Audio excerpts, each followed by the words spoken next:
Hey, hey, hey! Welcome back to another Reality Skewed Gamers lunch stream. I'm Ranger J 1999, your host and part of the RSG crew. Glad to have you guys along. If you're new and you're wondering what the hell is this is where we hang out with you good folks for the next hour live. We'll answer questions. We'll do a roster review. If you do have a question, go ahead and pop that in the chat. Make sure you put question in front of your statement. It just helps us scoop those up quicker, and we will get those ready and try to get through all the questions, which we usually do. But sometimes we run a little short, but we'll try to get through all the questions at the end of the stream, like we always do. Glad to have everybody aboard. It's Hump Day. I hope everyone's having a great Wednesday. Let's introduce the panel and get this nonsense started. Joining me, of course, as always, the one and only Dr. Finn, Medicine Woman, the Troll Extraordinaire. It'd be a great Wednesday. Oh, God, it's too early in the morning for this crap. But it'd be Pirate Wednesday. I know, you have fun with that. Also, we need the team money. Well, she's not here, so no team money, no pirates. Also joining us is the one and only Xyla Takedown. It's been a while since I speaking like a pirate. Okay, see what you've done, Finn? I'd be celebrating Pirate Wednesday. No. Alright, so if you haven't already, please go ahead and hit that subscribe button. You obviously like watching us do live streaming, so please, we do a lot of it. If you'd like to know when we're doing it, best way to know is to be a member of the club, join up. And that way you know when we're doing all our live streams. Also, if you haven't, go ahead and hit that thumbs up button. Really, really, really important. Helps to get our content out there into the YouTube world, and very much appreciated. If you haven't already, you can become a Patreon sponsor. We appreciate all our Patreon sponsors, which are our gold sponsors. And we've got that linked below. And we got different tiers and different things you can do to support the channel if you'd like to do it that way. And while we're live, if you'd like to support it, you can become a YouTube sponsor. Get the cool little emoji next to your name. Become a VIP. We also have the super chat function. If you just want to give something while we're live, you can make a cool little statement. You always have fun with that. So, let us begin. Finn, you got a shout out you want to do first, right?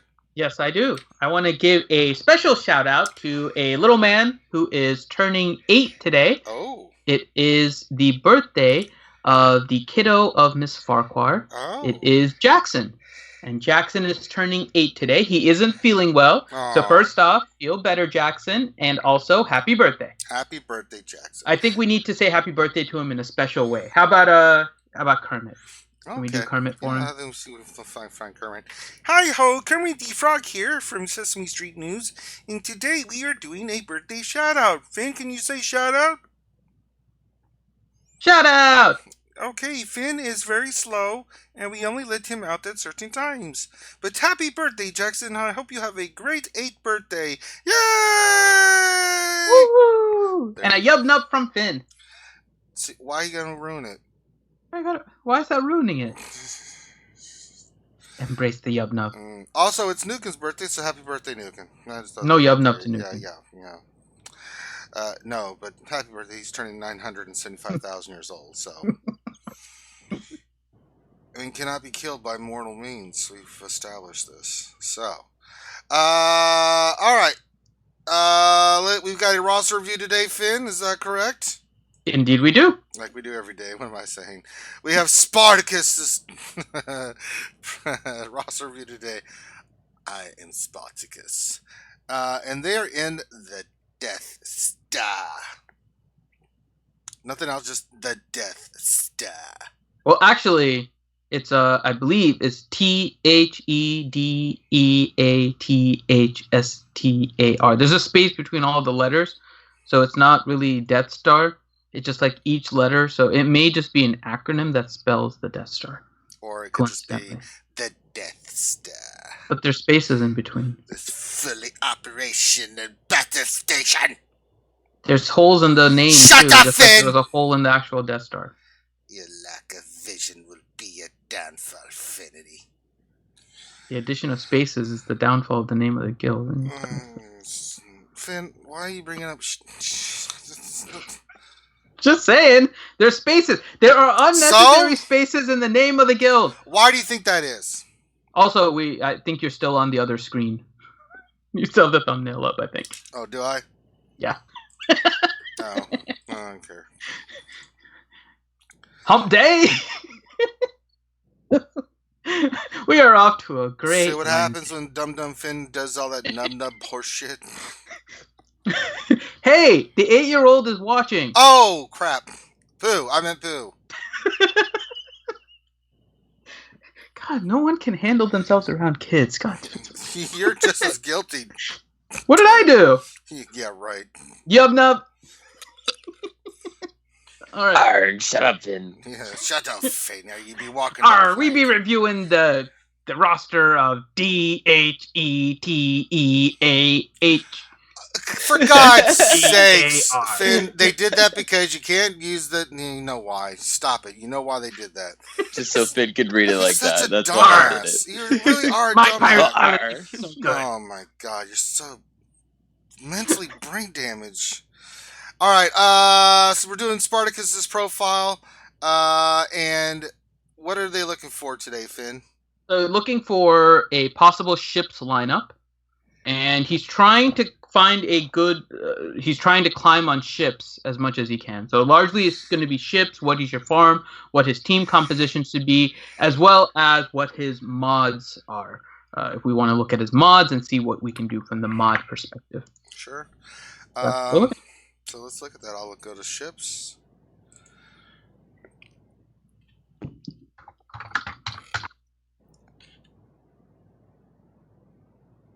All right, so looking at his ships overall, I mean, he has a lot of ships going high. Now, you know what ship I'm looking for, and it makes me cry. No, it's not. It's 5-star. It's there. He has a 5-star Poe Dameron. Okay. The Poe Dameron, that's good, right? So we're off, at least on the right track here. So it doesn't have to make me cry. So congratulations, Spartacus. I'm not going to cry.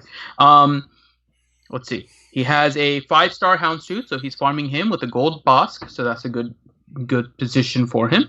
He has a gold Slave 1. He has a gold TIE Advanced, so he's pretty solid in all of those.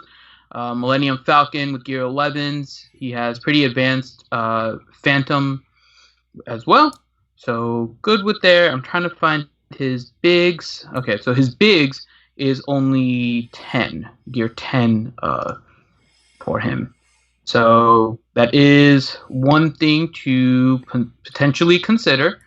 I'm trying to see if I can figure out his lineup, because I know there is a way that I can get that. So bear with me as I'm trying to get that information. But let me at least find his starting lineup, so then you can review it, Ranger, while I try to get his full lineup. Sure. But his starting lineup, as I enter the information, is... Right, so he is running Chimera lead with Biggs, TIE Advanced, and Cassian as a starting lineup. I don't know if I want Cassian in the starting lineup. No, he's a better reinforcement. So let me see if I can do that. In the meantime, if you want to review his ships while I get the information Well, the about ships his... are fine. He's got a lot of ships done. He can tell he's working on Poe. Working on Lando's Millennium Falcon, which is 6-star. That's really nice. Needs to finish up Rex, Resistance, Clone Sergeant, Gauntlet, First Order, Special Forces you could work on, but he's got a lot of really good ships open. He's got Houndstooth at 5-star. He is running Chimera, so he's got a lot of options here that he can go with. We got to see what if that's what he's running. No, can't do that.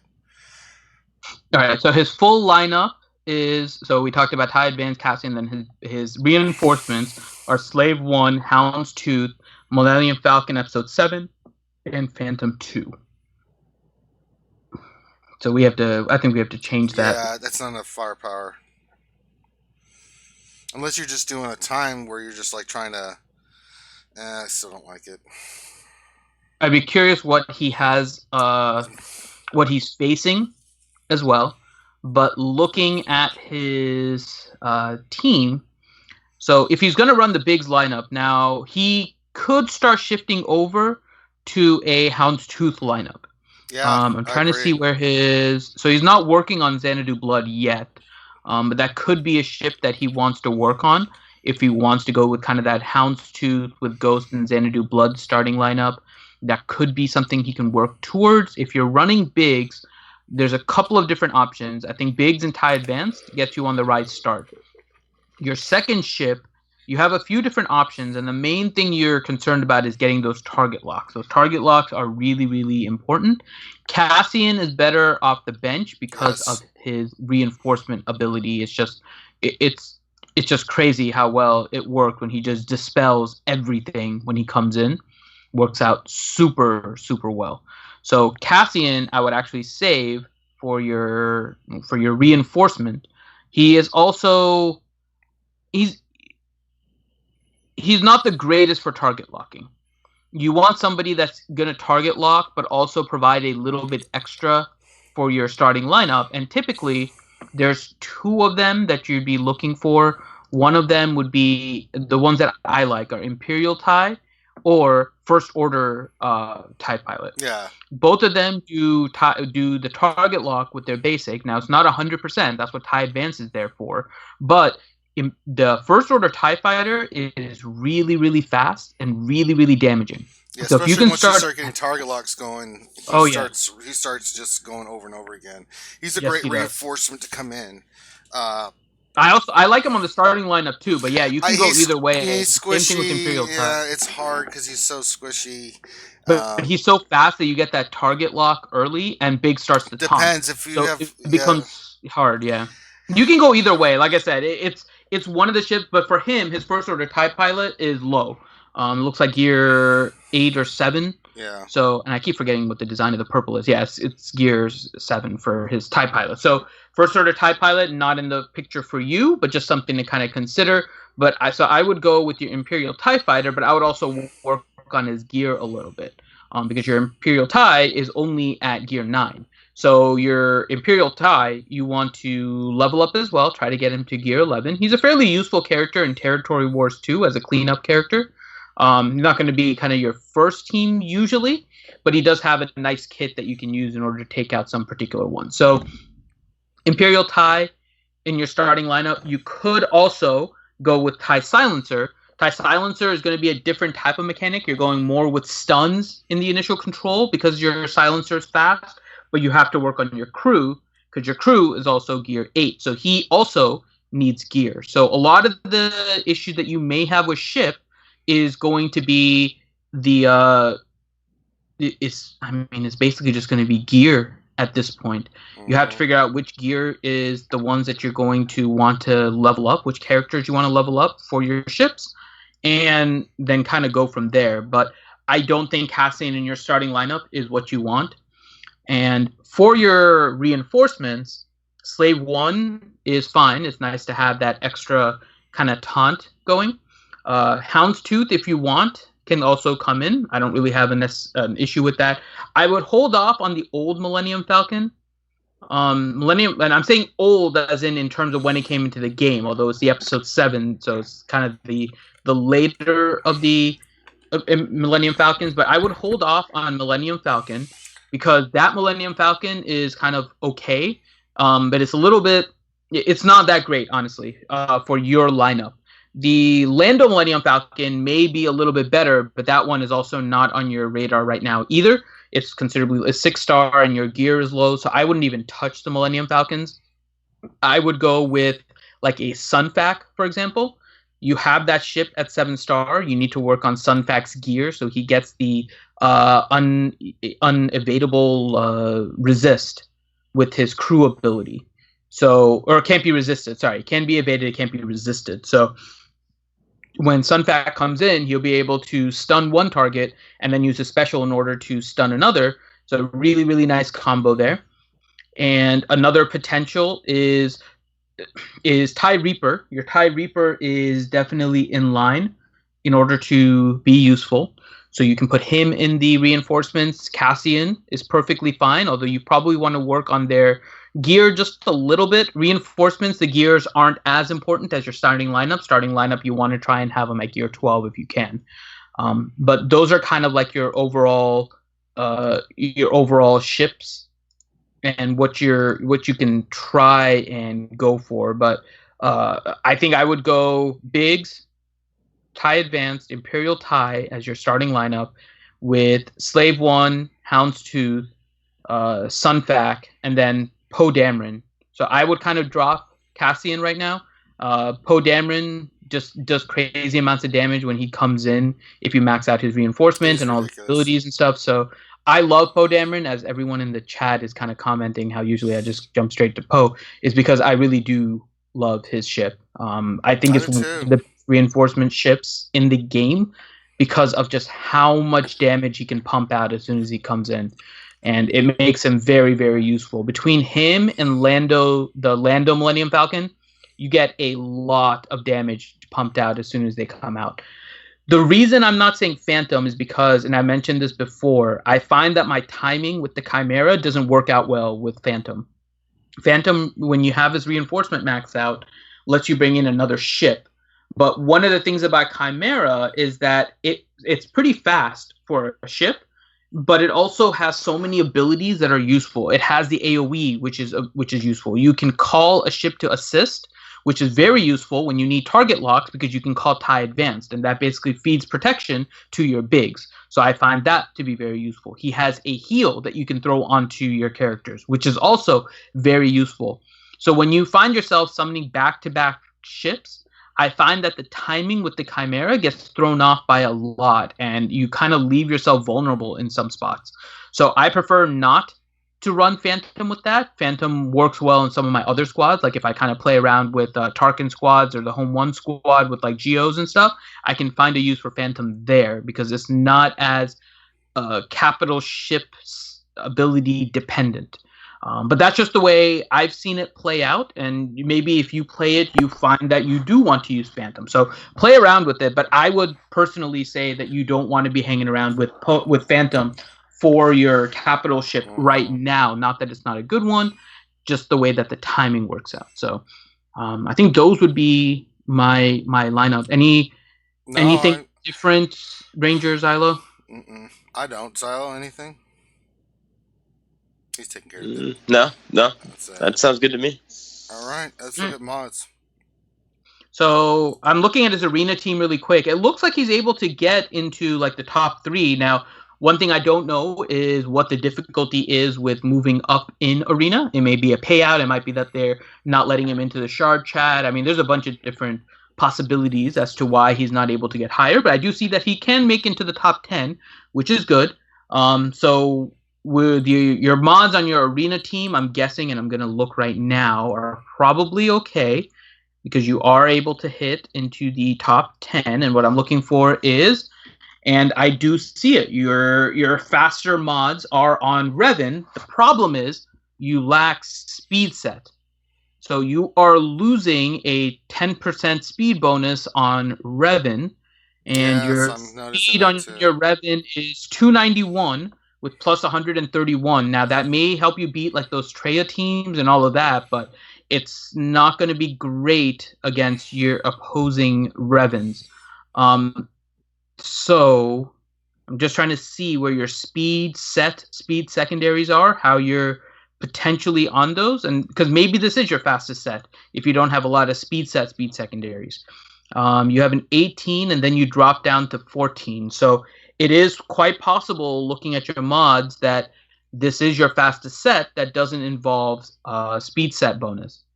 And in that case, I would tell you to start working towards farming speed sets, because speed set bonus, if you can get secondaries that are even close to the ones that you have, and you have 4, 5 of them. You have 4 of them that are at plus 20 or higher, and you have 1 of them that's at plus 17.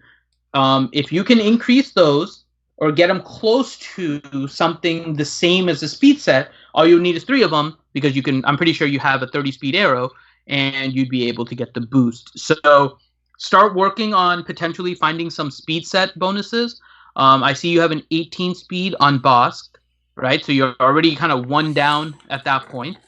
Your square is a 17, and you have a 14, so you only lose 3 speed there. So you pretty much just need like 1 more speed set mod. He's got mods. I mean, he's got some slicing to do, man. There's a lot of blue and purples I'm seeing here that need to be sliced. No more 6E mods, homie. Yeah, Let's get I these would stop with the purple. 60 for sure. Let's get these. Not the arrows. Care about those. Well, unless they're like a good primary, like a crit avoidance arrow. Well, yeah, that's fine. But I mean, honestly, the other ones. Let's get these up. There's quite a lot that have some great secondary speeds I'm looking at that you could easily slice and have even better. I mean, you got a couple of speeds mods like Kira, Vader, BB-8 that are speed that you could. I mean, yeah, there's some work we got to do on these. Yeah, so it's the trap that we kind of talk about with regards to the 6E and kind of chasing the extra shiny. You could get a lot better speeds on your mods if you start slicing up rather than going to 6E. 6E also restricts those mods only to your Gear 12 characters. And so you've been focusing a lot. I see you have 30 Gear 12, you have 17 Gear 11, and then you kind of have a drop off until Gear 8. So you have 30 characters at Gear 11, and now those 6E are only rotatable through those characters. So I would say just slow down on your 6E and just focus on getting more 5A. And again, it's the ones that I talk about, which are the purple 4s, the blue 3s, and then the purple 3s, kind of in that order. And what I'm saying in terms of that is a purple mod that has a speed secondary that has a parentheses 4 means that it hit 3 times on the level upgrades plus the 1 that it was revealed. So you're looking for purples that have speed secondary with the 4 in parentheses. Then you look for blues that have speed with 3 in parentheses. And then you look for blues or purples that have speed with 3 in parentheses. So purple 4s, blue 3s, purple 3s. Those are your kind of the top mods that I would say you want to start slicing and getting them to gold. You can then focus on the next tier. You can look at green 2s and all of the kinds of things. But those 3, I would start slicing up, and you have a lot of them that can slice up, which means that you have a lot of potential for really high speed secondary mods. So start slicing those rather than the 6E. That would be, that's definitely a good suggestion, Ranger. That's what I'm seeing. So, and let me look at his. So we looked at his arena team, right? His fleet arena, but I'm doing a quick check just to make sure. So your Biggs Darklighter, I don't know if you've been playing around with mods or whatnot, but your Biggs Darklighter has 4 mods that are not level 15. All you need to do for your pilots have 5. Level 15 mods. They don't have to be 5A. They just need to be 5. Level 15 mods. Preferably 6E if you have them available, but if they're not your arena team or something like that, don't worry about it. So for you, don't worry about the 6E mods. Just get everything to 5. Level 15 mods and start doing that, because your Biggs has 4 mods that I'm looking right now, and Biggs is a tank. Like, you can't sacrifice that. Biggs needs all of his mods. You have a level 12 and a level 11 mod on your Darth Vader, as well as a 4. Mod. That has to change. 4. Mods with the 13 speed secondaries are still good, but not on pilots. On your pilots, you should not have anything besides 5. Mods, and maybe that means losing a speed on your Vader, but your Vader is a pilot. Your pilots have to have 5. Mods. So I would work on that right now. And if we go with Imperial TIE Fighter, your Imperial TIE Fighter has 4. Mods and basically... But he's not using it. He's not using Imperial TIE. So you don't have to jump on him for that. But if I go to Cassian, and I'm not going to click Cassian because I think Ranger might die of a heart attack. You have 3 pilots, and if all of your... Oh, God. I clicked on one. His Cassian has level 1. Okay. That may be one of your struggles in fleet. Why? You have to mod all of your pilots with 5. Level 15 mods. They can be your worst mods. The stats on the mods do not matter. The only thing that matters is the number of dots, the level of the mod, and that's pretty much it. If you can get them to 6. That's great. You do get a little bit of a bonus if you go up from like 6E or 5E to 5A, but it's not as important as level 15 5. So I would work immediately to remod your pilots. because that's going to be a major hindrance for you right now. So do that first, and I think you'll see an improvement in your fleet. Even if you don't change your squad, I think you'll see an improvement. Yeah, a little bit. You woke up Ouchie, by the way. Oh, good. She need to get up. Get off your ass, Ouchie. We have the 8-year-old watching. I said ass. He's heard ass. Shut up, Finn. I'm sorry, Farquhar. No, listen. The other one I apologize for already, but no, I'm not apologizing for the backside. All right. Let's see here. So I think that's everything. Boy, oh boy. Yeah, we got to get those mods. Not only do we need to start working on the slicing, but we got to get those crew members locked and loaded. Even if they're gray mods, get those 5-dot mods on their main. 4-dot mods. You're going to be punished now, Ranger. What? You yelling and everything at this point has been so loud it woke up Grande to join the stream. What? Hi, Grande. Grande's just going to stay mute. See, you scared him away. Oh, you brought him here and good. scared him away at the same time. What's up? It's your boy, Lord Grande Verga Patron. I just woke up because Ranger screamed in my ear like a little girl. Well, Grande, if you saw what was happening in this roster review, you'd be doing the same thing. I've been listening. I heard it. We got character. We got pilots without mods, pilots without leveled mods. What's up with your mic? But I don't know what's up with my mic. It sounds like you got laryngitis through the microphone. Yeah, it does. I remember my kid being sick. I think some of that may have rubbed off. No, this sounds like your microphone, not you. Oh, I have no idea. Scratch Sorry. the microphone. You sound like... It's in the bylaws, I smoke a lot. I don't smoke a lot. I know. Grande be getting that raspy pirate voice. I might disconnect and reconnect and see if that helps. All right. Hold on. Well, yeah, we're not going anywhere. Darth Adius, do you have a moment to talk about our Dark Lord and Savior Grande Patron? Oh, God. That's Revan, you freaking heathens. Had to yell at Finn about that nonsense last night. But he's our Dark Lord and Savior, Grande Patron. No, that would be Revan. Is that better? Yes, that's much better. Camille Bohalski listening to RSG on headphones with a headache and hearing Ranger screaming like a banshee ain't good experience. Hey, it's not my fault she drank Grey Goose till 3 in the morning. No, I told all of you that you guys were important, right? You said we were big deals. Now we're just important. Everybody, you're demoting us freaking every day. No, everybody is a big deal, and how I'm going to tell you is that everybody is a big deal is because during this update, I made sure to give everyone the Patron title right as they first got in. So you guys are all as big a deal as Grande Patron because I gave all of you the Patron title right as right as you opened up the game. So you're welcome, and you guys are all big deals. I gave you all the Patron title right at this update. Just thought I'd let you know. That's how much of a big deal I think all of you are. Also, welcome to the Society of Patrons, everyone. We are never going to hear the end of this. I'm telling you, I am such a big deal. I have my own title in the game, and I love all of you so much, I give it to all of you as well. Just so you know. I just want to let you know the Revanites are going to rise up and crush you, Grande. Hey, where's the Ranger J 1999 title again? Just wondering where that's at. I'm just telling you, where's the... Oh, I don't need a title to feel self-important. No, I know. I was self-important already. I'm just telling you that I think you're important enough that I will give you the same title I have. That's all. I'm saying that I could give two crap less of the title you give me. Oh, right. Wow! I got a title from Grande. The circuit is now complete. When I left Grande, I was but the learner. Now I am the master. No. So with that, I think we've finished the roster review. I think Grande Patron. You're just Patron right now, okay?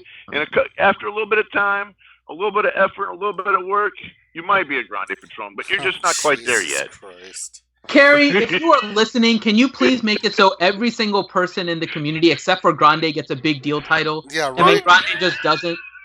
Make his just read Carrie's pool boy. Like, that needs to be his title in game. Absolutely. And he can't change it. He needs it so he can't change it. That's what it should be from now on.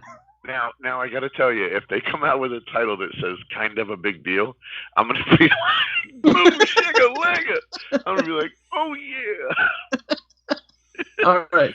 So Spartacus, I think we covered everything with your roster review. So we talked about your ships, what you can do to improve. There's some short-term things that you can do in order to improve, like your mods in particular, right?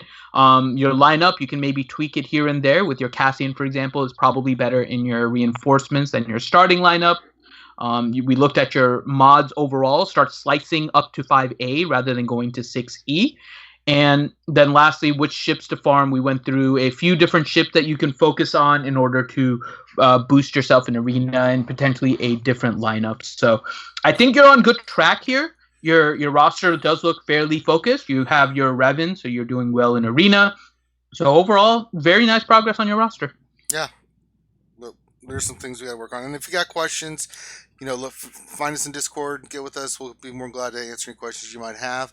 Also, if you'd like a roster review, then please just, send your GG to Dr. Finn Medicine Woman, and he will go ahead and get that scooped up. Make sure he responds, and we will get that squared away. And with that, I think we're good. Let's get to some questions there, right. Dr. Finn. So the first question, and I figure we would talk about this, and we'll talk about this more tonight as well. So it's a question from Ski Trooper, and it's a question for Around the Corn. Opinions on the Nest change. Is it a fix or a nerf? Man, they've done so many changes. So why don't we go over them? Because I mean, there's Scion changes as well. So yeah, so there's two big changes. So the one about Houndstooth, I would be cautious about saying because people are just associating the mechanics to be the same thing. So let me tell you that the mechanics on Houndstooth and the mechanics on Nest are not the same. So that's one of the first things. And make sure that when you, and I don't know this to be a fact, right? But one thing that when you guys see a bug, you want to try and understand why the bug is happening. This is all coded. It's not like they're hard coding and necessarily changing something. Now, they may have. But what is happening with Enfys Nest? A lot of people are saying it is based on your current health, and that's what they're saying Houndstooth is nerfed. I do not believe that is the case. I've watched a lot of these videos and tried to figure out what happened.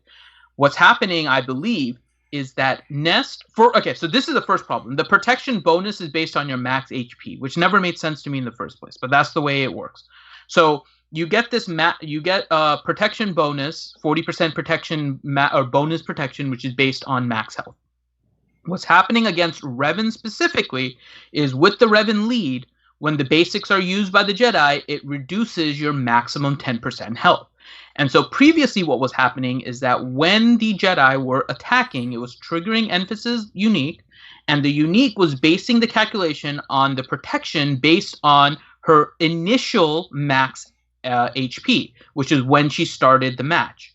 What's happening now is that it's basically using what the current max health points are, not the current HP. So it's not if Enfys was at 50%, it's going to use that 50%. What's happening is that Revan's lead is reducing what the maximum HP is, right? So as you are hitting, you are eating up whatever protection was already there, which is adding a flat amount. So let's say round numbers really quick, health is 100 and you add 40%, so it adds 40 protection the first time it's hit.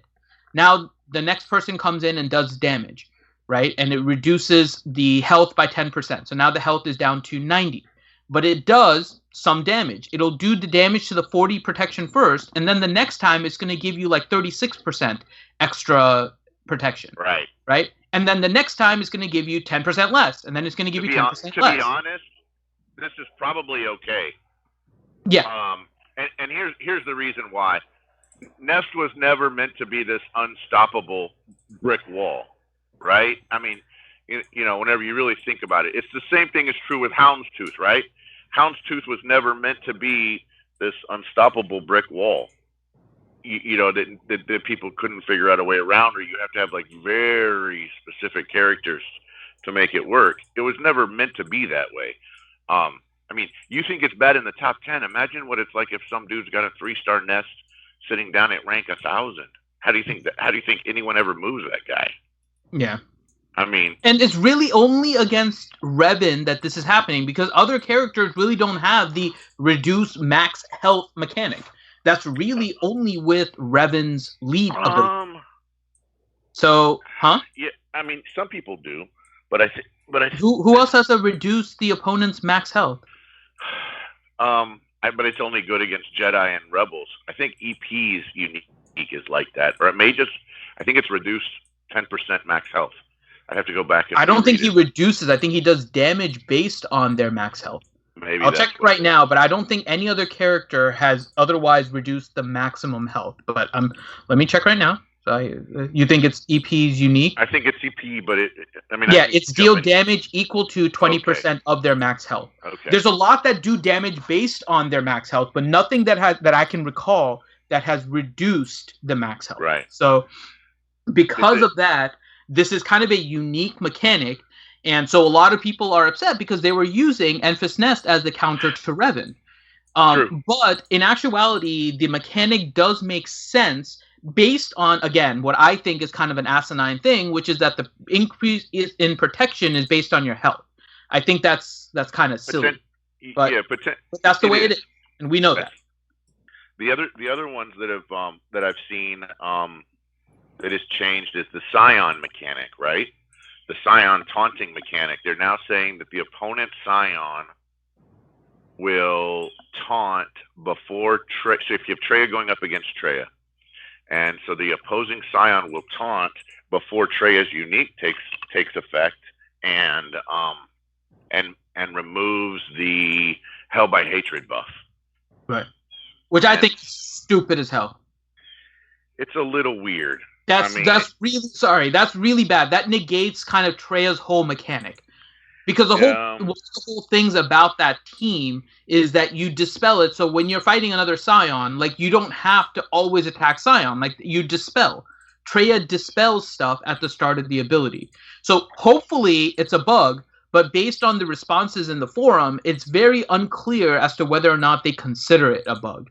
And I'm hoping they clarify this really soon, because it is kind of an important. To me, this one is more important than the Nest situation. I would agree. This one is more important, and the reason why is because we're setting a precedent where the opponent's unique takes precedent over the player's leader, which seems really odd that it would work that way. You would think that you would want to give the. So typically, I am for us giving the advantage to the person on offense, right? We want to give the advantage to the person on offense because they're the one actually playing. And when someone is actually playing, that means a couple of things. If they win, they continue playing. And the second thing is, if they're actually playing, then they spend money, which means they're more likely to spend money. Making defenses harder is typically not the direction we want to move in, but it's the direction that we're moving in, which is really strange. I don't totally agree with it. I think it's wrong. Yeah, and also I'll give Doc Ariak just makes a good point. Sith Marauder does have a reduced max health ability. It's a special when you can crit with it. I think it's on a 4 or 5 turn cooldown or whatever. But yes, there is one other mechanic I had forgotten about Sith Marauder. Sith Marauder does have the reduced max health ability. So, nobody except Doc, Ariat, and Grimm are using Sith Marauder, so that's the reason why none of us remember. Sorry, Grimm. Sorry, Doc. They have said on the forums, at least with Scion, that they're taking a look at it, but that doesn't really say one way or another whether they consider this a bug or not. So I really hope that they do give we've got a bunch of conflicting reports. Another one is that we can that apparently we should be able to put a loot box up as our profile pick, and you can't do that. We actually got a post from Chrome that made it sound like you should be able to pick I would pick a loot box today, because right now my profile pick is Cozy Spoo, because why not? It should be Cozy Spoo. But I'm just saying that I would rather have. And for those of you who don't know, we have officially named. RSG has named the bartender that sits at the back of the bar and hands out drinks, and her name is Cozy Spoo. So that's what it is. but why can't we go ahead and put those loot boxes up as our? I would have a loot box up as my profile pic the entire time. I would never not have a loot box up if I could as my profile pic. Yeah, I mean, so those are the major bugs, and we'll get back to the question. There's one other bug that I want to caution everybody about. So there's a bunch of people talking about how they heard somebody say that they know somebody that when they switched their payouts, they got shifted to shards. Please don't believe that. I'm not saying that it doesn't happen, right? We don't know for sure that it didn't happen, but right now there is zero proof of that happening, and shifting shards is not an easy thing to happen in this game. So if they're saying that they know of 2 people that that did their payouts different and now shifted shards, ask them for proof. It's really that simple. We need photos on that, because I'm going to tell you right now. Here's what I think happened: people shifted their payout, and then they didn't recognize people around them. Mm-hmm. I mean, I don't know if you ever noticed this before, but people will think they've changed shards because people changed guilds. And all of a sudden they were like, yeah, my top arena used to have a bunch of people that were in the Alliance, and now it has a bunch of people that are in Metachlorians. And they're like, I must have been shifted shards. And I'm like, no, it's the same dudes. It's the same players. They just moved guilds. Like, it's the same guys. You just weren't obvious enough to read the names. So there's a lot of people out there, I think, that are not observant enough to understand that they actually didn't change shards. And if they had photos to prove it, then it would make a big difference. But I don't think it's happening. Yeah. So if you guys need to, then fine. But I know people in my arena shard as well as my fleet that changed, and they've had zero issues. Yeah. And the ones that are claiming they did have nothing to back it up. So I'm not saying that it isn't happening, but there's no proof of it. So please be careful about spreading around stuff like, oh, you shouldn't switch because this is happening. There is no proof right now of it happening, and I have to check again, but as of this morning, I did not see a bug report from anyone that they had lost their shard. Like they shifted shards as a result of the time. On EA, so, you mean on EA Answers? Correct. Yeah. Again, this happens a lot. People PM me all the time, and they're like, hey, what do you think about this bug? Or what do you think about that bug? Go to EA Answers with your bug questions. If they have a quality control, quality assurance and quality control program where they track active bugs. And I'm telling you, there are a lot, and I mean a lot of devs that don't just work for CG, but they have devs that work for EA, the main EA, and their whole job is just to track bugs and make sure that CG is taking care of their bugs. Bug tracking is a huge deal, but you have to actually submit it, not just pass the photo around to all your buddies. Log in, make an account, make a post, show that it's a problem. The only way you can do that is, the only way they can fix your problem is if you can end up, documenting it to the company and following the path on how you do that. So if you legitimately think you have a bug, write it up. And go into the view mechanics on SWGOH, if that's up to date, and read the view mechanics and show them how the ability is working and how you think it should work. Like, give them as much information as possible. Don't just, my dad has a saying, which is, the dog laying on the porch, laying on a nail, howling and yelling rather than getting up off the freaking nail and moving. It'd rather just sit there and howl. Don't be the dog laying on a nail on the porch howling. Yeah, and I see Sith Lord saying that there are 6 new people in his fleet chart that were not there before the payout change. Well, it could have very well been people that are below the top 50 that moved up, right? Agreed. We have no clue if that's what's happening. Yeah, you could people that are able to play now with the new payout. You could have easily had people that were below the 50 line, and they had third shift payouts, right? They had payouts when they were sleeping because they work or they sleep at 6 p.m. A lot of people work and sleep at 6 p.m. And, if that's happening, then they move their payout magically now, stuff's going to be different. So be real careful about thinking that, that these people are new people. It's the first time you've seen them. It does not mean they're new. If it walks like a duck and quacks like a duck, You don't have to assume that Then somebody it's came a and threw lion. hoops in your pen. Yeah, it could. Don't assume that it's a freaking lion. That's essentially what people are kind of jumping to, and it's because it makes it people like and I saw Gooey Guacamole kind of put it there, and he's right. That everyone deep down is a Reddit arsonist, and it's not untrue that a lot of people put this stuff up to kind of just get those get attention and start putting that stuff. But as players, just be careful about believing it and spreading that around. Make sure that if you are going to say something, that you have a reason to say it, and then you can back it up. So people that have done the Nest thing have done videos, and we have a bunch of evidence about the Nest stuff. We have a bunch of stuff about the Scion stuff. If people started shifting arena, like their squad arena and their fleet arena and all of that, guaranteed there would be pictures up at this time. There would be. There'd be a ton of photos. There would be a ton of photos about that. You know, I used to be this payout, and now I'm that payout, and then there are none. Yeah, I haven't seen. I don't see anything on. I'm checking right now, and at least on the first page, I don't see anything with regards to shifting your shard as a result of the time change. So, just relax on that. If you guys want to switch, it's fine. But just remember, there are people switching because they weren't able to play at those times, and that's kind of the big reason why people wanted to switch in the first place, because they weren't able to play and they want to play arena. They want to play fleet. So it's very likely that in the next few weeks in particular, but even after that, you're going to see a lot of new faces that you didn't before, because they're now able to play. People that were previously below 50, so you never saw their name to begin with, unless maybe occasionally they ended up in the 40s, now are going to be trying to push for top 20 because they have the time. So it's definitely gonna happen. Without a doubt, it is going to happen. So be prepared for it. And here's the other thing too, is it's gonna happen for the next 20, 30 days. Right? Mm-hmm.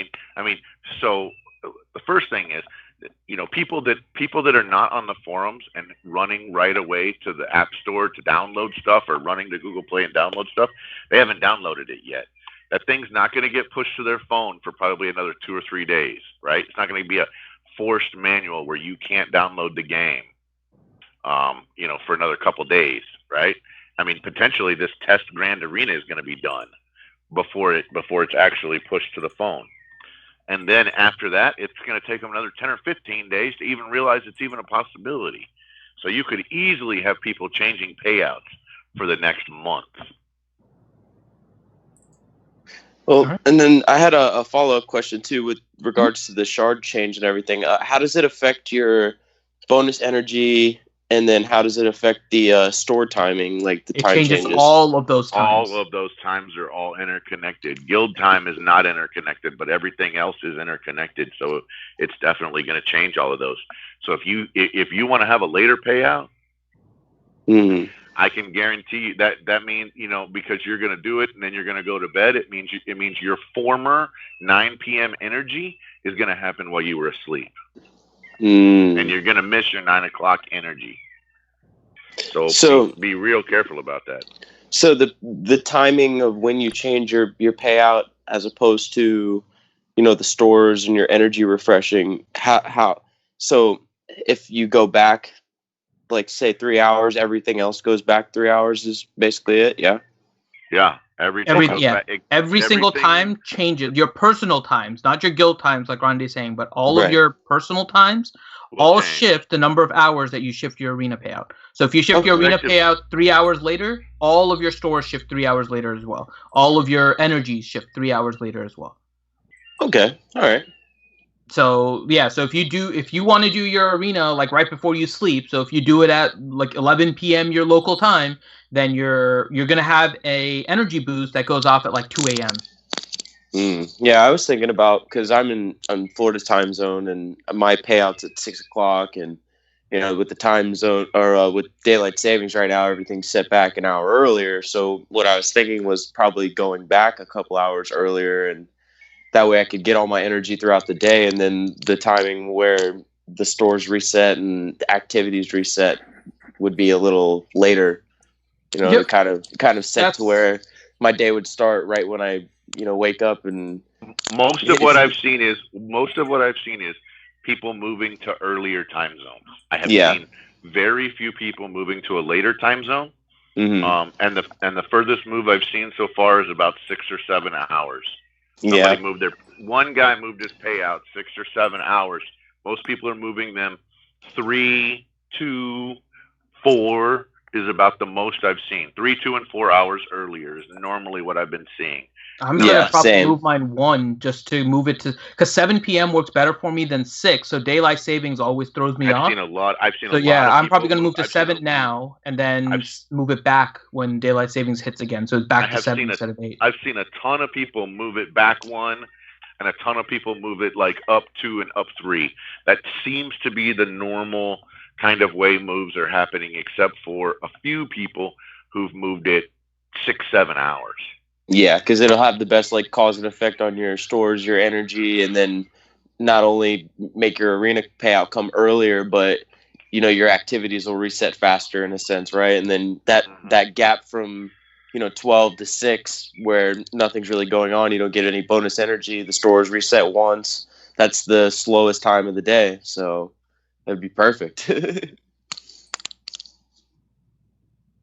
All right, let's get to the next 2 questions, because I think we answered the next one. Revenator question: thoughts on the nerf to Nest? So I think we discussed that.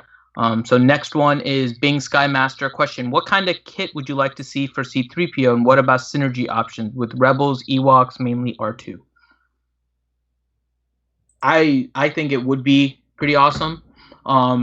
The way they did Jedi Training Rey, if you remember, BB-8 came out before, and then Jedi Training Rey had an ability that basically utilized BB-8. And so BB-8 himself doesn't have a necessary synergy with Jedi Training Rey, right? But Jedi Training Rey did benefit from BB-8, and they kind of created that combo. Chirrut and Baze kind of came out together, so they kind of made sense that they were having that. Wedge and Biggs both kind of got a mini rework at the same time, so they kind of got coupled together. Chewie came out after Han, so Chewie kind of got that bonus with Han. I think they can do something similar with C-3PO and R2. R2 doesn't necessarily need any kind of kit change, but C-3PO can get a bonus from something that R2 does, and so you can kind of create that combo there. I do believe I have a hard time picturing him as a leader, but it would make sense for him to have a leader as with Ewoks only, not Rebels, because he is the Golden God. So it seems like it may be possible that he has an Ewok leader synergy, but not with Rebels, because it wouldn't make sense for him to be a leader of Rebels. There was nothing he did that made him lead Rebels, but Ewoks would definitely make sense. His kit would largely, I think, be a support, probably close to what BB-8 does for that team. That's kind of what I would expect. Grande, Ranger, Xylo, what do you guys think? I agree. All right. Grande and Xylo are. I'm here. I'm good. Well, I mean, I'd like to see some more like resistance amplified stats too, right? Like he'd be something like R2 where he has multiple tags, and like Finn says, it can vary between synergies of Ewoks, and I would see a lot of droid synergy in there too, right? Because they've been amping up that whole droid meta future teams, and I've seen droid meta teams at the top of the arena too as well. So yeah, I mean, I think he would kind of bring some sharing statistic, right? Because there's only so many characters in the game that do that, and then he's going to be more of a passive character like Hermit Yoda and BB-8. So he's definitely going to be like support and a good multi-tool for your team. So. Next question, Decepticons question: did Finn have a Yubna party when he heard Ewoks were needed for C-3PO? Actually, yes, I did. So the first thing I did was I hugged my Wicket, and then the next thing I did was go into game and give a Zeta to Chirpa while I was gearing up my Ewoks. So yes, I had a mini Yubna party. That is what I did. Zeta's really good, actually. Yeah, that's why I didn't hesitate. The gear is still low, but his Zeta is really good. So I'm like, you know what? I was waiting to invest in the Ewoks anyways. This gave me the reason to do so. I was looking for the next faction to go to, so I worked on it. Doesn't mean everybody else should, by the way. I'm just at that position in my roster that it's okay for me to do that. If you guys aren't sure whether or not you should go crazy on Ewoks or not, you can feel free to ask us, because it is a case by case, and you need to make sure you know your roster and what you're planning to do before you do that. So, Finn gonna gear 12 the Ewoks. I'd be hugging my wicket. Okay. Next question is from Hellenix. Question: I have all my Ewoks 7-star gear wise. Elder is gear 11, Chirpa's gear 9, Tebow and Scout are gear 8, and Logray, Paplu, and Wicket are gear 7. Thinking of gearing Chirpa, Logray, Paplu, and Wicket for the C3PO event, leaving Tebow and Scout as is, but I want to be smart about it. Who should I prioritize gearing? I'm thinking the gear priority is Elder 1, Wicket 2. Yeah, and then Paplu is a big one. Yeah, and Paplu's like the engine of the team, right? You want him to give Logray that turn meter right away, and then he's gonna buff the Ewoks and basically just get them all going right away. And so get Paplu fast as you can, and then gear wise, yeah, I totally agree with the gears. We can hold off on it for now, but just to let you know, I think Ranger might rant tonight, because one thing we can pretty much guess is that based on the Chewie event, you're going to probably need many, if not all, of your Ewoks at least gear 11 in order to beat this, in order to get a 7-star C3PO. Because the I'm Ewoks going to say gear 10. Maybe gear 10. I think so too, because like there's a revive mechanic. Yeah. Well, hold on. The other thing too is that at the Chewie event we got very difficult, and this event we're told is difficult, not very difficult. Well, okay. To be okay. So if we want to go there, I believe we got difficult from Crumb, right? And we got very difficult from Capgasp, who is the actual person that does the difficulty. Yeah. I haven't seen anything from Capgasp that has said difficult versus very difficult yet. So I would be cautious on, not that I'm guessing Crumb is describing this as more of a layperson versus Capgasp, who is defining these more as the designer of the difficulty and trying to give us a scale. So I would be just a little cautious on that one, Grande, just because of who is saying what, and we know what Capgasp does. So, but yeah, so even if it's gear 10, right, if you guys want to work, Ewoks are a really good team for territory wars on offense, so it's not necessarily a team that's bad to work on. So that's why I'm kind of not hesitating to work on them. But I have. Let me just tell you too, good enough to where they work well, right? And I'm going to tell you, good enough to where they work well is gear 9, gear 10 with decent mods and with decent and with the majority of the really good Omegas done. So you can work with a gear 10 and gear 9 as long as you've invested and put some mods in there and you've got some of the decent Omegas done. You can go through there and look. Some of their Omegas do things like give defense up on every Ewok, or give crit chance up on every Ewok. I mean, some of these Omegas are really nice. Yeah. So make sure you go through there and look at the individual Omegas on the team and look through them whenever you're passing out Omegas to this team. Look at trolling, saying, "Oh my God, let's split hair over one word of semantics." You know damn well there's a lot of games that have different AI levels of very easy, medium, hard, and very hard. You know damn well, Hideous. The post from Crumb. You are hurting your title as Grand Hideous. I'm just saying that right now. Word for word, the post from Crumb, it says, the last quotation, it says, "Prepare your veteran Ewok squad and earn this lovable golden god. This event will be difficult, so make sure to be well equipped." So that's like gear check, right? No, it's a gear check. The question is it going to be easier or at the same difficulty as Chewie?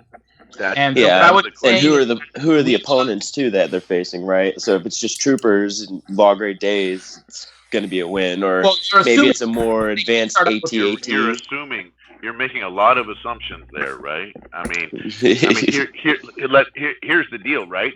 If they come out with troopers and it's Zeta Veers and it's gear 14, and they start out with full turn meter, and it's like triple death trooper with that freaking plus potency auto revive mechanic on him. I mean, good luck, man. Right?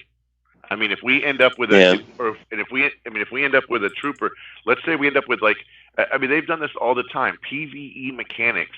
Have you ever looked at the challenge table? Does your Swgoh press hit like the Swgoh press on the challenge table? My guess is probably not. Right? He doesn't take everybody down to 1 health on 1 hit. He doesn't do an AoE like that. Right? So they can easily modify the damage stats, the turn meter stats, and the health stats on the other team. And so it's way different than what you think, right? It can be so different so quickly than what you think. And again, the distinction I was trying to make is not the wording necessarily of very difficult versus difficult. It's more just the source. Because Crumb is talking to us from communication perspective and just trying to give us the information as much more of a layperson and trying to just make it clear, right? Versus Capgasp on Reddit knows that he's talking to probably the more technically questioning people. And so when he tells us some of the difficulties, it's usually a lot more specific on how he is trying to get the level. So it's not that it won't be difficult. And I'm not trying to say whether Crumb says difficult or very difficult makes a difference. The question is, what is Crumb's difficult versus what Capgasp considers very difficult, right? They have 2 different standards. And so last time, Capgasp had said that it was going to be very difficult, and we saw what that meant for Chewie. We have that as kind of the baseline for how he kind of classifies the difficulty. So I'm waiting to see if Capgasp says anything about the difficulty of the C-3PO event. I haven't seen anything yet. That doesn't mean I'm still kind of checking through Reddit and stuff before the Wednesday night stream. I haven't seen anything yet, but that's basically what it is. It's making sure that we know the source also, not just what they're saying. Yeah, I mean, it's especially after the Chewie event, like we know it's going to be hard no matter what. So, so I think you're on the right mindset there, Helenix. Elder, Wicket, then Paplu, Chirpa, Logray. That was the order that he was saying, and I think that's perfectly fine. Make sure that you do figure out what you want to do with mods as well. Mods is going to be an important part of this, I think, because you're going to need to make sure that your characters are fast. So, from another thing too is like if you can get Logray, Paplu to go first, and then you give that turn meter to Logray, it's a better idea to kind of keep their speeds together, right? So they're all gaining the same amount of turn meter and going in continuation and calling each other to assist, right? So it's not just like putting the best speed that you can on them. It's kind of like rounding their speeds together as opposed to Paplu being the fastest of them also. I would also say it's hard to take out any character, but I don't know if Tebow is going to be useful either because he's the only one with full turn meter removal. Yeah. It could easily be that this thing works better with Tebow lead. Yeah, like a stealth mechanic lead, and then his turn meter gain's ridiculous too. Or even if he's not lead, just in the team, right? Because of just being able to call to assist Tebow as one of them to reduce the turn meter, that could also prove to be critical and potentially one of the like RNG factors that can let you beat the event with a lesser gear or something like that. So. Yeah, and there's already people out there that are going to try and do it with Tebow lead. So, and not even just the people that have the minimum requirements for the event, like people at the top tier that have maxed out Ewoks, they want to do it with Tebow lead. So, all right, next question from who? Question mark? Anyone else think they are adding too many tunes too fast? Well, we've gone over this so many times, you know. No, they need to add ships faster. That's my response. God damn it, we're so behind on ships. It's awful. Yeah, it's just they've actually slowed down the characters, believe it or not. Yeah, they have. This summer was ridiculous. Yeah, here's 5 new characters. Okay, let me just get these. Or here's 5 more characters. Wait a minute. Okay, wait, hold on. 5 more new characters. Oh shit. And we're still probably building up for February, right? We have 2 Dark Side Old Republic. It's only a matter of time, I'm sure, before we get 3 more in order to kind of round that out for whatever Malik or whatever is going to happen in February. So I'd be on the lookout for that. Ziglet question, is Finn upset there is no Ewok portrait? No. I'm more upset there's no Porg. I should have had a Porg. May there never be one. All right. Doja-san, question: can I get 2 dedicated guild members to join after territory battles? 3 or so GP or Revan competitive TW guild, but a laid-back approach. So Doja-san is recruiting for those of you guys that would want to just join a guild. There you go. Contact Doja-san. Nathaniel Morgan, question: should I double Zeta Vader for ships? Don't care about Zeta mats, but Omega and Purple are scarce. He goes in every lineup. If I remember correctly, and I have to find the calculator again, but I'm pretty sure Vader only needs 1 Zeta for the speed bonus. Yeah, his is 1 Zeta. So, like, I have his lead, so I get the speed from that as well. You won't need the 2nd Zeta. Yeah, there's and I can't, I'll have to find the site again, but if you search for like a swgoh ship calculator, I think it's Crouching Rancor has it. They have a ship calculator where you can see how much of a increase there is in different stats and whatnot if you do like the Zetas and whatnot. And I believe Vader only gets gets the speed when he gets the first Zeta and no speed increase on the second. And if there isn't a speed increase, I wouldn't Zeta just for the ship. So, yeah. Next question, Hellenix. No, it's not a question. Okay, next question, Mike Brook. Question: I made my first 15E golden mod. It's a circle crit chance. Secondary speed is 16, offense 130. What would you suggest to another mod to golden up? You really got to look at your stuff. You really got to look at I hate saying this, but that doesn't seem like a good mod in order to slice up.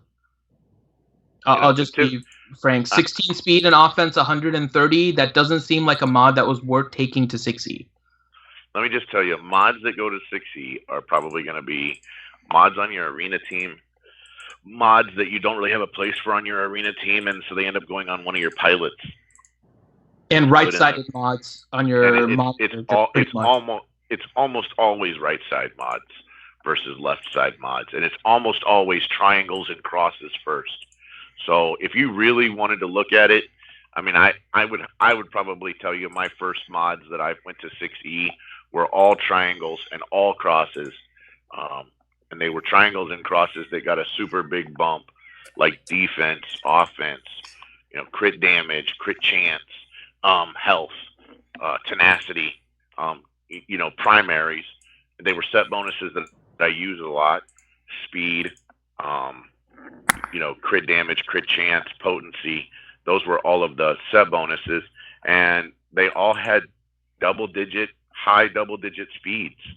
All the ones I took had, speeds north of 20. I don't think I've done a single mod to 6E that didn't have a speed north of 20. Yeah. The other thing too is it's not, and all the secondaries. All the secondaries were like offense, defense, and crit chance. They were all these secondaries that.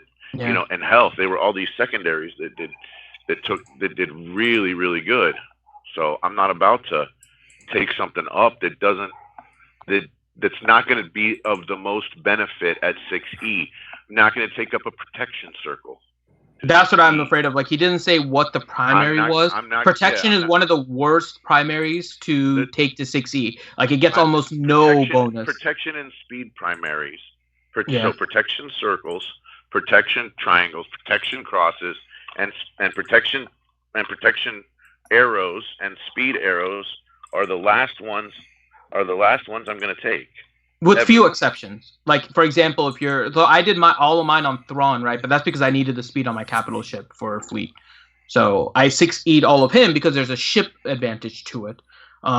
So I'm thinking there's probably better mods that you had, because the speed of 16 and an offense of 130 makes it sound like you probably had only like a 3 in parentheses around your 16, maybe, or just really bad rolls on 4. And your offense was maybe like a 2 or a 3 as well. So it doesn't look like you had a very focused mod there. So I think you want to be more selective on your 6E, especially if it was your first mod. And I would focus a lot more on the right side and looking at your primaries and making sure that they're on characters, 1, that can utilize it, but 2, that you're getting the most bang for your buck with those. And typically, it's not going to be speed that's going to be the reason. I'm also going to tell you, too, I do not 6E a bunch of mods.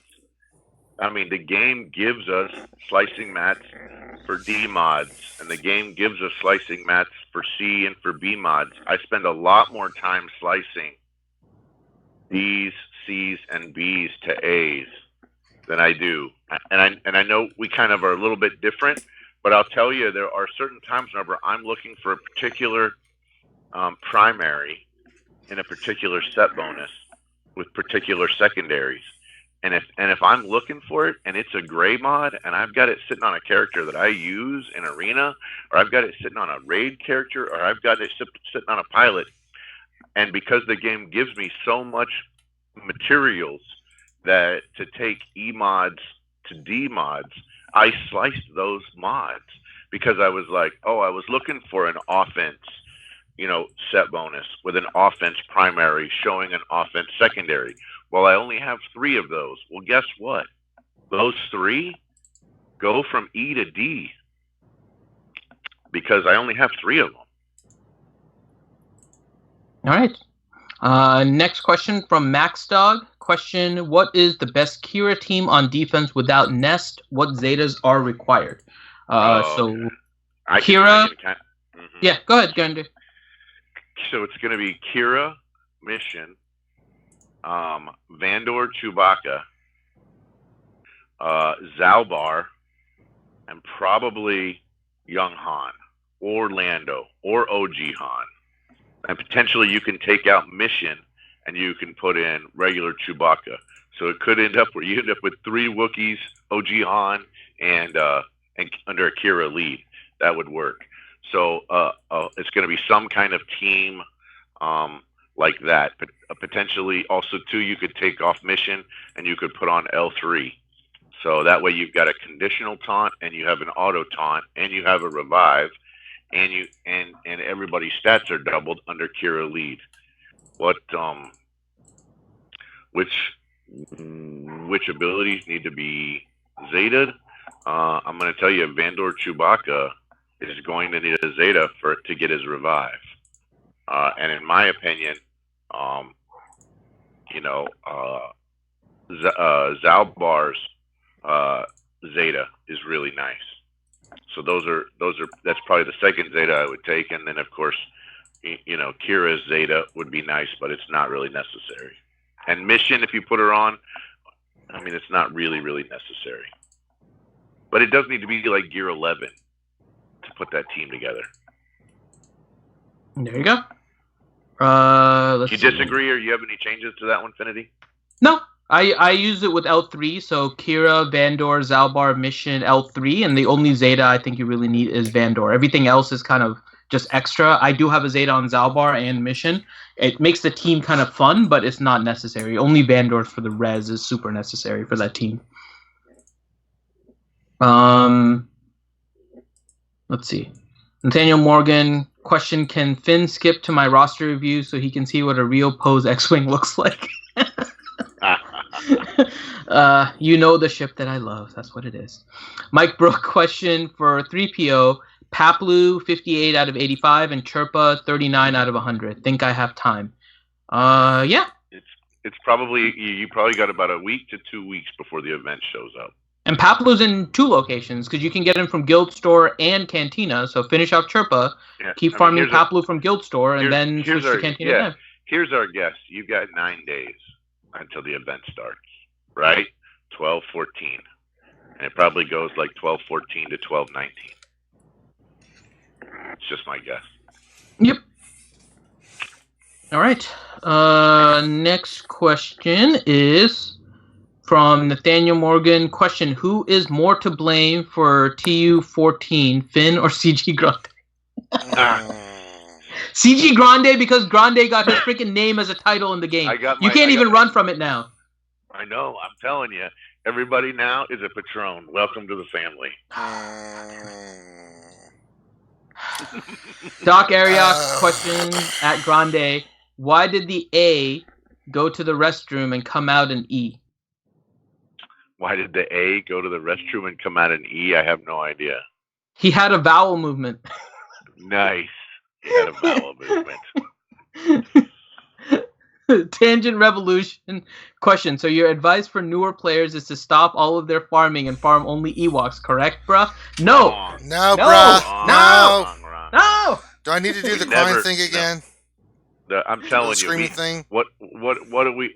Again, newer players work the pillar system, guys. And if you don't know what the pillar system is, get with us on Discord, and we can get you in the pillar Discord. Newer players need to work a Phoenix team. They need to work an Empire. A Phoenix team gives them an Empire team. An Empire team helps give them a Rebel team. With other rebels, that means they get CLS. Then they need to work a First Order team, and a First Order team gives them a Resistance team. I mean, there's a way to these things, right? And they have a couple different side projects. With their side projects, they're working on their ships, and with We also don't even know what 3PO's kit is, and if he's even going to be worth all of this effort. Well, here's what you do. You work on what's already known. If you do not have all of the legendaries and all of the heroic journey characters, you work on that stuff. If you cannot compete in all of the events that come out monthly on the events table, you work on doing that stuff. So that means you get a good scoundrel team together for credits and for droids. You work on being able where you can get, where you have 3 of each character, so you can get the free Omegas that come out, a couple, 3 or 4 times a month. You work your characters that you need for light side and for dark side TB. You work on what is known if you're a newer player, because you don't have all that stuff. Later, whenever you have everything, when you're down to farming Bosk and Xanadu Blood, and you're down to farming Houndstooth, then you can start on the, let's speculate on what's going on. There are players that have been playing for 2 years and for 3 years that still don't have their Ewoks finished. Not even kidding you. I mean, I was looking through our guild today at how many guys didn't have Wicket finished or didn't have Paplu finished. There's a lot of people without Paplu and Logray finished, and they've been playing for 3 years. And stuff like this is why we always tell you guys to 7-star characters when you can, because it's done now. If you need to gear it, you can focus on the gearing, but it takes forever to star up characters. So always try to 7-star stuff. Yeah, rarity first. The other thing too is do you want to have a freaking awesome event every day? Work on your arena team and work on your ships team, guys. You can have an awesome event where you get 500 and 450 crystals. You get 950 crystals every day. If you'll work on your arena team and you work on your ships team, that's an awesome everyday freaking legendary event. Work that first. There you go. All right. Nathaniel Morgan, question for Grande. Thanks for giving us a title named after you. Why was Grande Arena misspelled Grand Arena? # big deal, # of UV.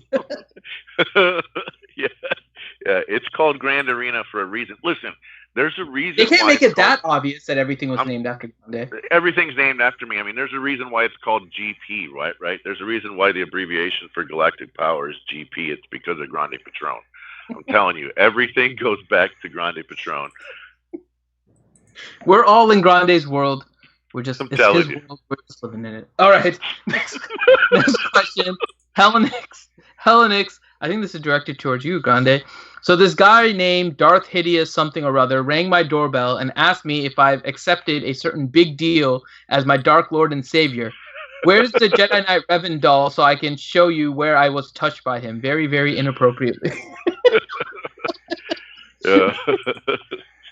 That Hideous. All right. Next question is Matt. Have you met my apostle, Darth Hideous? All right.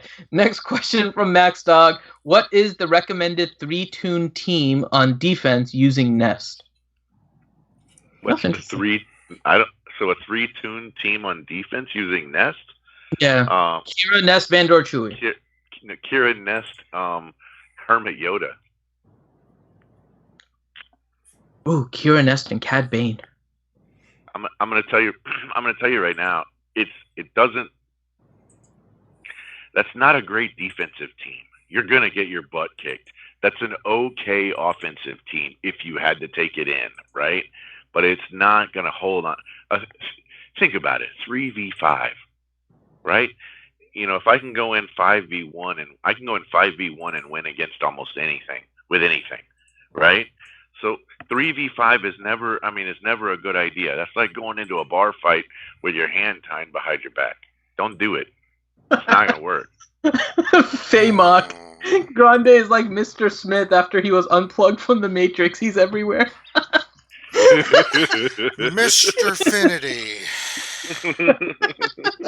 Maybe you knew I was going to throw those cookies. Maybe you didn't. Maybe you knew I was going to add the Ewoks. Maybe you didn't. God. Or maybe you put those Ewoks in the game because you know how it would make me feel. All right, next question from Hellenix. Question: based on Enfys Nest getting a nerf just as free-to-play players get her, what's the probability of CG implementing a Jedi Knight Revan nerf a week after the community gets Jedi Knight Revan free-to-play? Greedy. So here's the deal, right? I mean, how do they do bugs, right? They end up having to have a lot of people have something, and a lot of people say it's a problem before they fix something. And I'm telling you, go to the EA forums. If enough people complain about something, they'll fix it, but they're not going to fix it right away. They have other things they have to do. Every time they fix a bug, they're taking design time off of something else. Every time. Yep. So bugs happen at weird times just because they know. I mean, I can tell you this just by looking at hashtag I did my 600. Freaking 2 years 600 was broke, guys. 2 years before they fixed it. Don't forget Tebow lead. Tebow lead broke for again, like a year. Like a year and a half. Tebow lead broke, right? And and part of it's because they didn't put the brain power into fixing it. And then when they did put the brain power into fixing it was whenever they were working another character that had a funky stealth mechanic. And then they were like, oh, wait, we fixed it here. We could probably use the and same Newt Gunray thing. got a nerf. What? What did you say? Newt Gunray's gotten like 6 nerfs. It's the dumbest thing I've ever seen. Newt Gunray's nerfs are just I am silly. sick of these nerfs. I must contact North Los Sidious. Of all the characters, the nerf is Newt Gunray. Yeah. Unfreaking believable. All right, next question. Decepticons Patron. Decepticon Patron. Okay. Nice. So Decepticons Patron. Welcome to the Patron side. Go I ahead. have my first Gear 12 Plus item. I can put it on Crew, Raid Han, Talzin, OG Kylo, Biggs, or Old Fart Ben. What do you use in your arena team? Yeah, it says, who do you think I should go on, or G12. should I wait till like Gear 12 someone else? G12-5 goes on your arena team. G12-5 goes on your ship's arena team.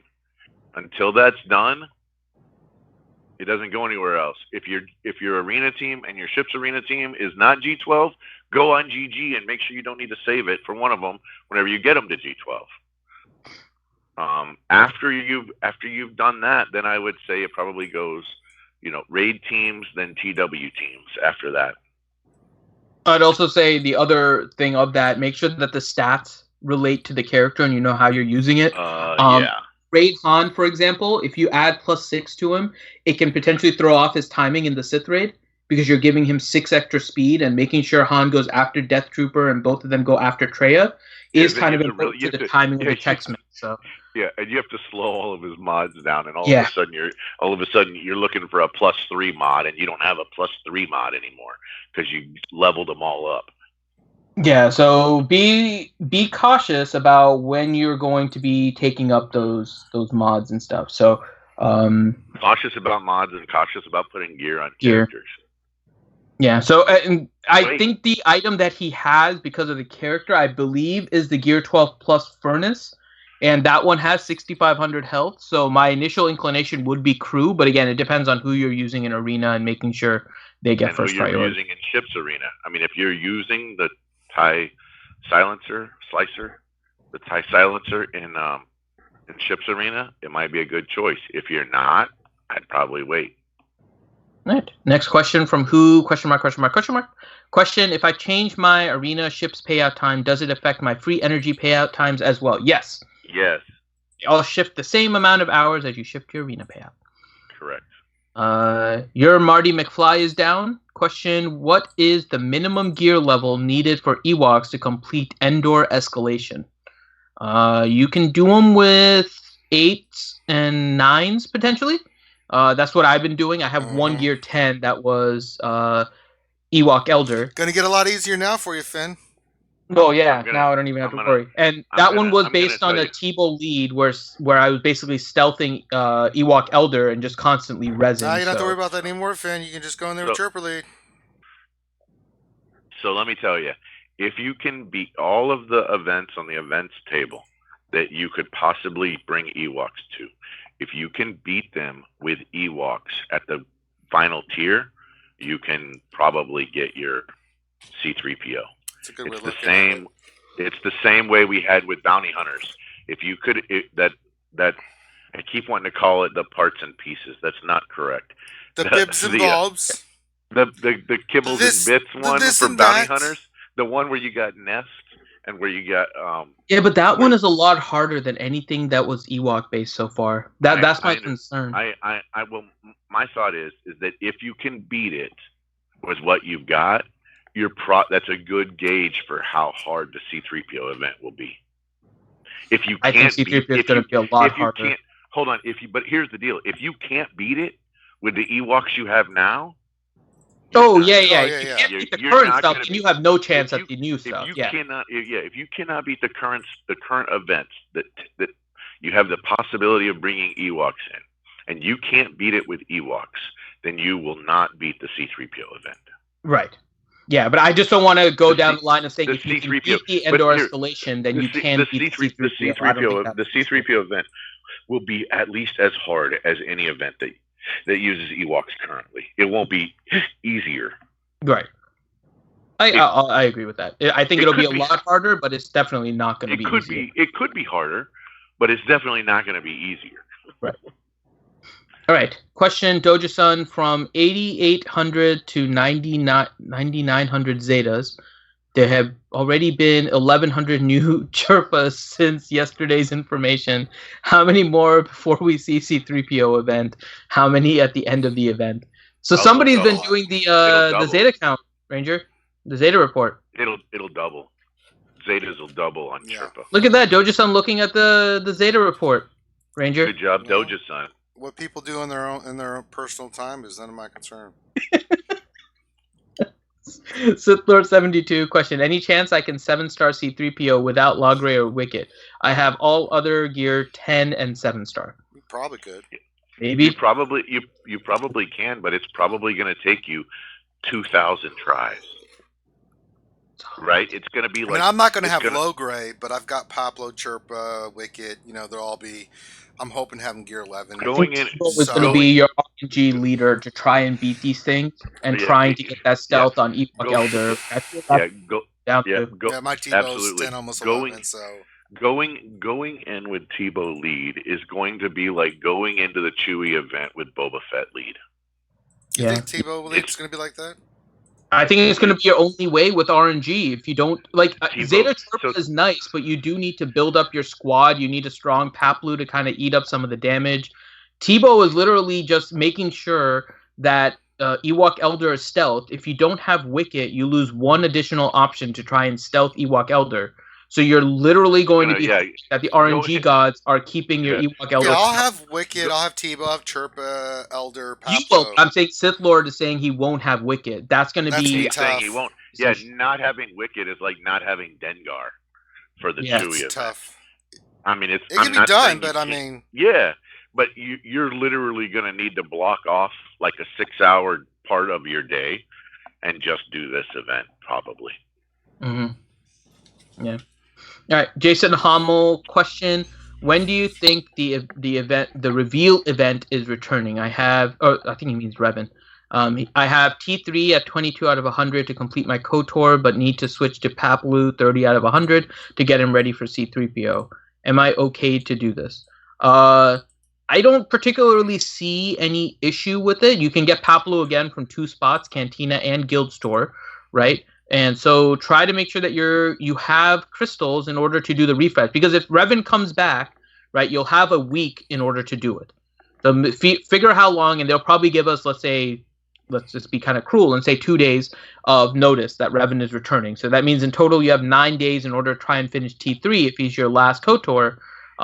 Figure out how many shards you can get from his node with in 9 days, how many refreshes and stuff you need. Make sure you keep that crystal banked and work on Papalo after. I don't see any issue with that. We don't know when Revan is returning to begin with.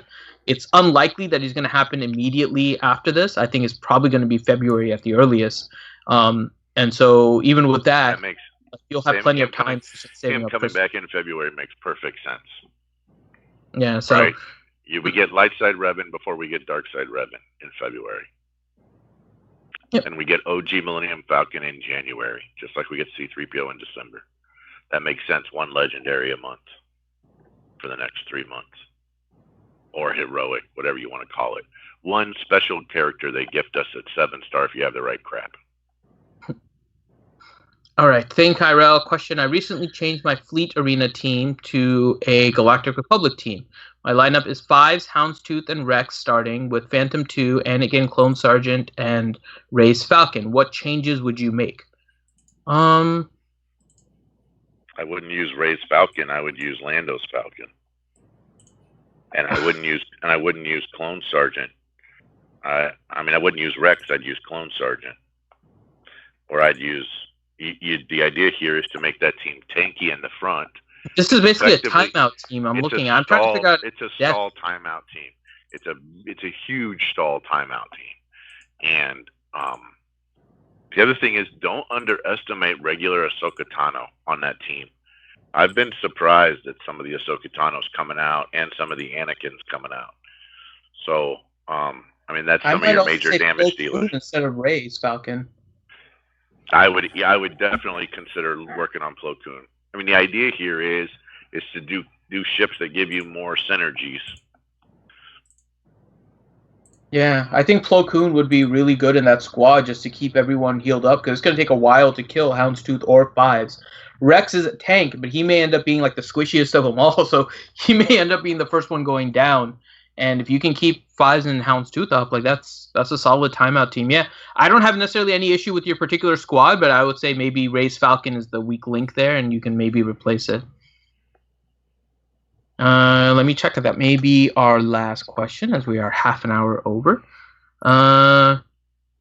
One last question here from Matt Bailey. Question: I'm hearing things about Nest getting nerfed on Reddit, but I'm not finding anything official on the forums. Do you know something I don't?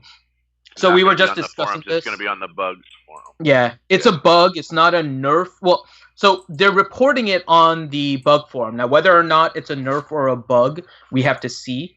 They haven't been kind of clear in addressing what it is yet, as it just kind of popped up. But essentially what it looks like it's doing is that it's not basing the protection gain for Enfys on your original max HP. It's basing it on your current HP. And so whenever Revan reduces your maximum health on Nest, the protection that she's gaining is less and less and less and less and less and less. And so it looks like it's... Yeah, I think it was our first question on this stream. It was. So I'm just doing like a quick summary, and we're definitely going to talk more about this tonight on the Wednesday night stream. So we'll definitely give you guys more insight about all of that. But we don't know if it's a nerf, whether it's a bug fix. It more than likely is, to me, I think it's going to be considered a nerf because they made the change, and now I don't think they consider it a bug. The Scion one to me is a bigger deal. But they're not going to change it back either. The Scion one, I think, is wrong. Yeah, I think the Scion one is wrong too. So we'll discuss this all on the Wednesday night stream. All right. I think that's it for questions, Ranger. Which is just in a few hours. It's just in a few hours, unless you've changed your payout. If you've changed your payout, the stream has moved. I'm just kidding. It hasn't. The stream is at the same time.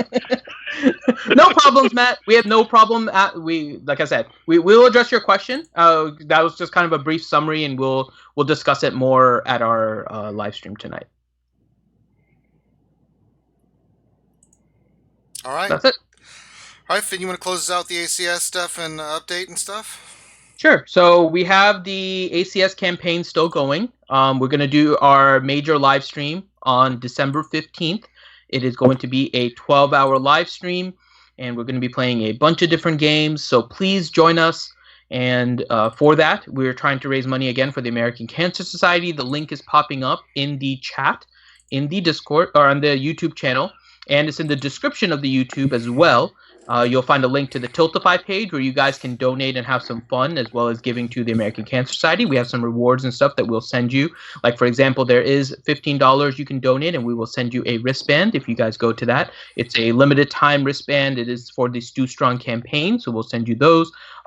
We also have the ACS page directly, so if you want to donate directly to the American Cancer Society page for our team, the Reality Skewed Gamers page, if you do that, then you should be able to get a match by your company as well. So it's one of the benefits, and I know you guys were asking about that during our last campaign.